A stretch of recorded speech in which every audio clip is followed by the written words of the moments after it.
ऐसा लगा दोनों ने समझौता कर लिया, पर अब्दी ने जैसे ही उसकी ओर मदद का हाथ बढ़ाया, रीका उस पर फिर से बंदूक तान देती है। उसने एक के बाद एक उस पर कई गोलियां चलाई, इसलिए अब्दी को उसे मारना पड़ा। पर जब उसने अपनी आंखें खोली तो पाया कि उसे एक भी गोली नहीं लगी थी। ये रीका ने जानबूझकर किया था। वो कहती है, अब हमारा हिसाब बराबर हुआ, और बस ये कहकर वो उसकी बाहों में दम तोड़ देती है। उसकी मौत से अब्दी को बहुत तकलीफ होती है, पर वो बेचारा और कर भी क्या सकता था। हम देखते हैं कि ली बड़ी बेसब्री से अब्दी का इंतजार कर रहा था। उसे उम्मीद थी कि वो यहाँ अपने घुटनों पर रेंगता हुआ आएगा, पर होता बिल्कुल उल्टा है। अब्दी उसे फोन करता है और बताता है कि वो बाहर ही खड़ा है। इसी बीच एक आदमी लीसा के सेल में आता है और साथ चलने को कहता है। लीसा ने जब उसे मना किया तो वो उसके साथ जबरदस्ती करने लगा। वो लीसा का रेप करने की कोशिश करता है, पर तभी वो छोटी बच्ची उसके सर पर प्लेट दे मारती है, जिससे उसे बहुत चोट आती है। इसके बाद उसने लीसा और उस बच्ची को बहुत मारा। मौका पाते ही वो लड़की उसकी राइफल उठा लेती है, पर इसी बीच लीसा ने भी उस पर हमला कर दिया। उस आदमी ने जब उनके कांपते हुए हाथ देखे तो उसे लगा कि ये क्या ही गोली चलाएंगे, पर तभी वो छोटी बच्ची राइफल से लॉक हटा देती है, जिसके बाद लीसा ने उसे गोलियों से भून दिया। वो दोनों बाहर जाते हैं,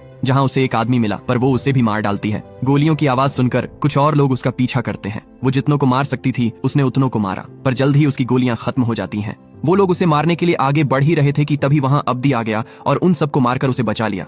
वो बोला, लीसा बाहर आ जाओ, ये मैं हूँ, इस्माइल। पर हम देखते हैं कि लीसा बहुत डरी हुई थी। वो उसे खुद से दूर रहने को कहती है, क्योंकि उसे लगा कि वो भी इन लोगों की तरह ही एक दरिंदा है। पर अब्दी बोला, लीसा, मैं इन लोगों जैसा नहीं हूँ। तुमने एक बार मेरी जान बचाई थी, मैं चाहता हूँ कि एक बार फिर मुझे बचा लो। ये सुनकर लीसा ने चाकू नीचे कर दिया और उसके गले लगकर जोर जोर से रोने लगी। इसी बीच अब्दी की नजर ली पर पड़ी, जो बहुत ज्यादा गुस्से में था। वो उस पर हमला कर देता है और उसे बहुत मारता है। ली बोला, तू बस एक कुत्ता है जिसे वफादारी का मतलब नहीं पता। जब उसे पता चला कि रीका मर चुकी है तो वो रोने लगा, क्योंकि उसने रीका को अपनी बेटी की तरह पाला था। अब्दी कहता है, वो उसी दिन मर गई थी जब तुमने उसे कुएं से बाहर निकाला था। उसकी मौत के जिम्मेदार सिर्फ तुम हो। ये सुनकर ली को बहुत गुस्सा आता है और वो अब्दी पर हमला कर देता है। उसका हर एक वार बहुत सटीक और जानलेवा था, जिसके कारण बस कुछ ही मिनटों में अब्दी अपने पैरों पर खड़ा तक नहीं हो पाता। लेकिन उसमें अभी जान बाकी थी। वो हार नहीं मानता और ली से लड़ता रहता है। ये फाइट तब तक खत्म नहीं होती जब तक दोनों में से कोई एक मर नहीं जाता। देखते ही देखते उनकी लड़ाई और भी घातक होती जाती है, जिसमें अब्दी को सबसे ज्यादा दर्द सहना पड़ता है। पर इन सब के बावजूद वो हिम्मत करके एक बार फिर उठता है। उसने ली पर एक के बाद एक कई जोरदार मुक्के बरसाए।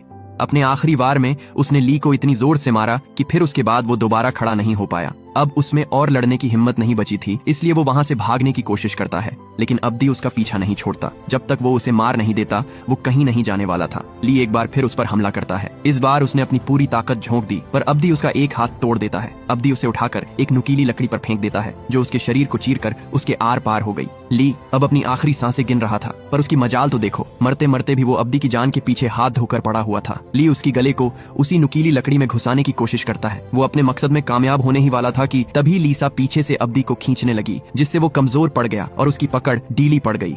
जल्द ही खून बहने की वजह से उसकी मौत हो जाती है। अब्दी की जान तो बच गई, पर उसे इतनी चोट आई थी कि वो बेहोश हो जाता है। इसके बाद हम लीसा को एक हॉस्पिटल में देखते हैं।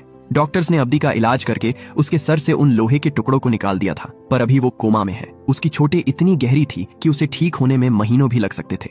अब्दी के साथ जो भी हुआ था उसके बारे में सोचकर लीसा की आंखों में आंसू आ जाते हैं, पर किसी तरह उसने खुद को संभाला और उसकी सलामती के लिए भगवान से प्रार्थना करने लगी। इसी बीच उसकी नजर एक बोर्ड पर पड़ती है, जिसमें पेशेंट का नाम लिखा होना चाहिए था, पर वहां कुछ नहीं लिखा था। लीसा वहां अब्दी का नाम लिखती है, हालांकि बाद में उसने तुरंत ही उसे मिटा दिया। इसी बीच अब्दी को भी होश आ जाता है और वो लीसा से कहता है उसे शायद वहां इस्माइल लिखना चाहिए। ये सुनते ही लीसा के चेहरे की मुस्कुराहट वापस लौट आई। वो इस्माइल को वापस पाकर बहुत खुश थी। और इसी के साथ ये मूवी यहीं पर खत्म हो जाती है। उम्मीद करता हूँ कि इस मूवी की एक्सप्लेनेशन आपको पसंद आई होगी। मिलते हैं नेक्स्ट वीडियो में। Thanks for watching.